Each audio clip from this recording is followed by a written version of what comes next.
Salut à tous, alors je me présente, je m'appelle Clotilde et je suis hospitalisée pour la 4e fois de ma vie pour dépression. Alors c'est pas une vidéo très facile à faire pour moi parce que l'hospitalisation c'est toujours considéré comme quelque chose d'un peu honteux, quelque chose dont on ne doit pas parler. Mais j'ai vu qu'il y avait très peu de vidéos sur le sujet et je sais que les gens sont très peu renseignés sur ça en règle générale. Genre je sais que par exemple quand moi je dis que j'ai été hospitalisée pour dépression, la plupart des gens me répondent « Ah je savais même pas qu'on pouvait être hospitalisé pour ça ». Alors non seulement on peut, mais dans certains cas on doit. C'est pour ça que je fais cette vidéo un peu informative aujourd'hui, parce que je trouve que c'est un sujet dont il est important de parler. Je vous parlerai de quand et pourquoi il faut envisager l'hospitalisation, de comment procéder, ensuite de comment ça se passe au quotidien dans un hôpital psychiatrique, comment se passe le contact avec les autres patients, avec les infirmiers. Je vous ferai une journée type pour que vous compreniez un peu comment ça se passe. Bref, on va parler de tous ces sujets et essayer de démonter un peu tous les clichés qu'on peut avoir sur l'hôpital psychiatrique. Si vous avez dans votre entourage une personne dépressive que vous ne savez pas comment aider, je vous invite à lui partager cette vidéo, ça pourra peut-être lui servir. Quand on pense à hôpital psychiatrique, beaucoup de gens imaginent ça.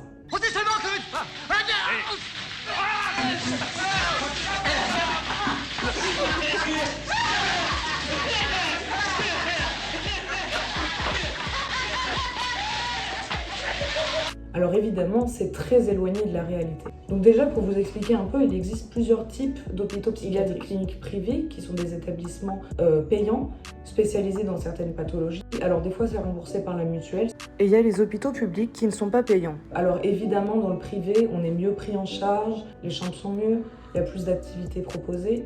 Mais j'ai été dans un hôpital public aussi et ça s'est très bien passé, donc je recommande pas l'un plus que l'autre. Ensuite, il y a deux types de secteurs, le secteur fermé et le secteur ouvert. Le secteur fermé, ça va être pour toutes les pathologies lourdes et pour les gens qui sont devenus un danger pour eux-mêmes.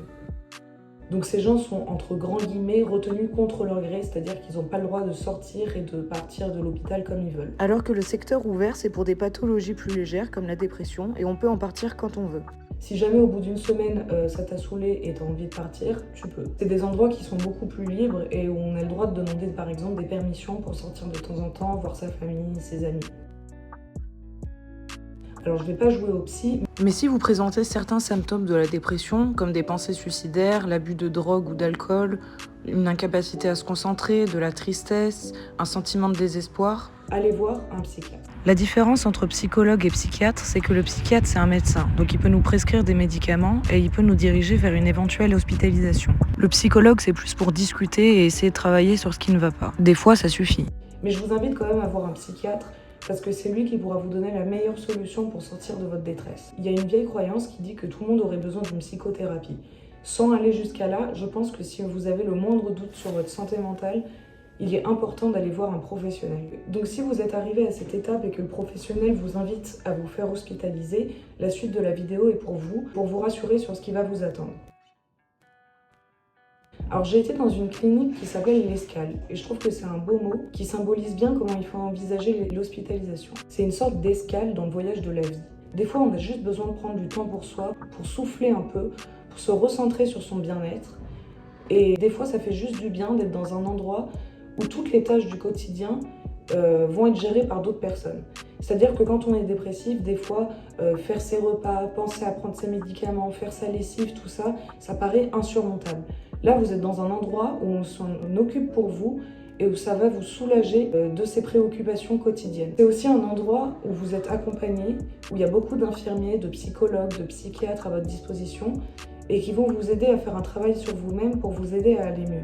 L'hôpital, c'est un petit cocon de bienveillance. C'est un endroit où quand on te demande si ça va, t'as le droit de répondre que ça va pas. Parce que oui, si tu te retrouves là, a priori, c'est que ça va pas.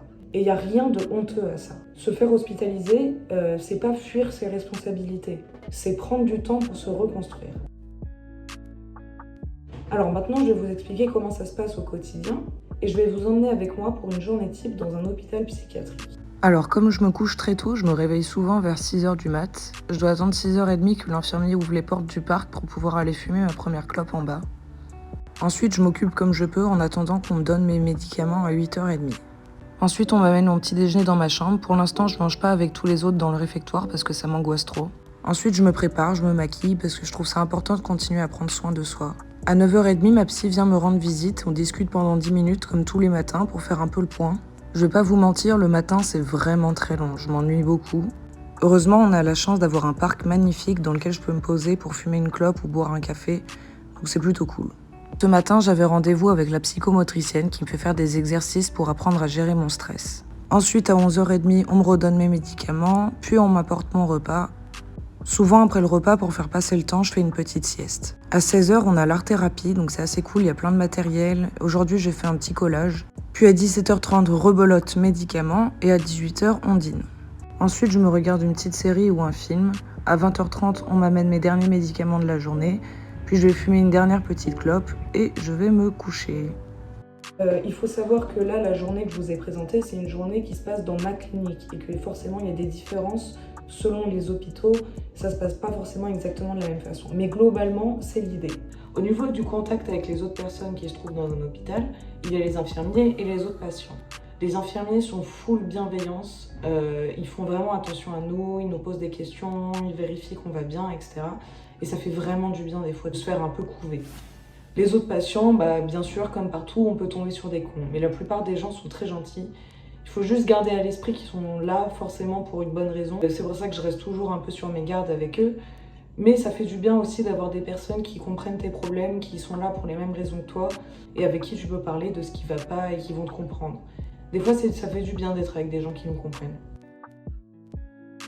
Voilà, j'aimerais rajouter maintenant quelques détails. Alors déjà, je voulais vous parler de quand vous arrivez à l'hôpital. Quand vous arrivez, on va vous faire signer plein de papiers au niveau de l'administration, etc. Puis on va vous diriger vers votre chambre. On va fouiller vos affaires pour vérifier qu'il n'y a rien de dangereux. Donc on va vous retirer tous les objets tranchants, les rasoirs, les pinces à épiler. Donc ça dépend des hôpitaux, mais moi il y a eu des hôpitaux où on m'a enlevé jusqu'à mes lacets. Ça sera conservé par les infirmiers dans leur bureau. On peut aller demander les objets quand on en a besoin, mais c'est très contrôlé. Il y a des hôpitaux qui sont spécialisés pour les mineurs, mais il faut savoir qu'il y a beaucoup plus de restrictions. Donc il y a des hôpitaux où le téléphone est interdit ou contrôlé, on a moins de permissions, moins de visites, donc il faut savoir que c'est un peu plus restrictif. Un autre conseil que j'aimerais vous donner, un truc où il faut faire attention, c'est que si vous êtes fumeur, l'hôpital c'est un endroit où vous allez beaucoup fumer.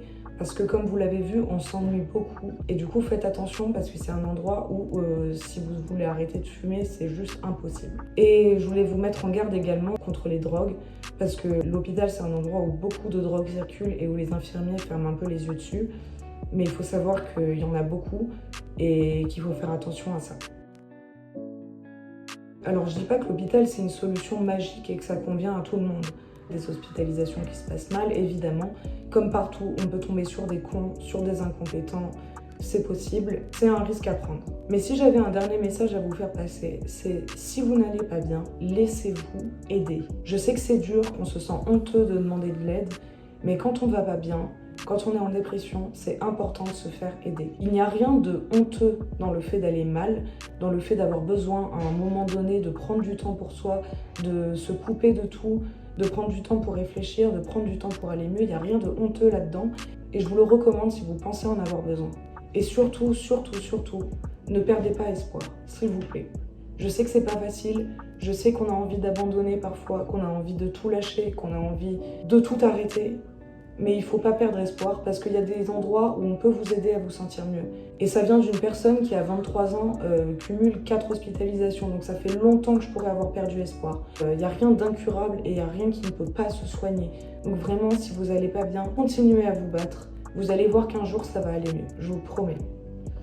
Voilà, j'espère que cette vidéo aura pu aider certaines personnes et qu'elle aura pu démonter certains clichés sur l'hôpital psychiatrique. Et puis voilà, je vous fais des gros bisous.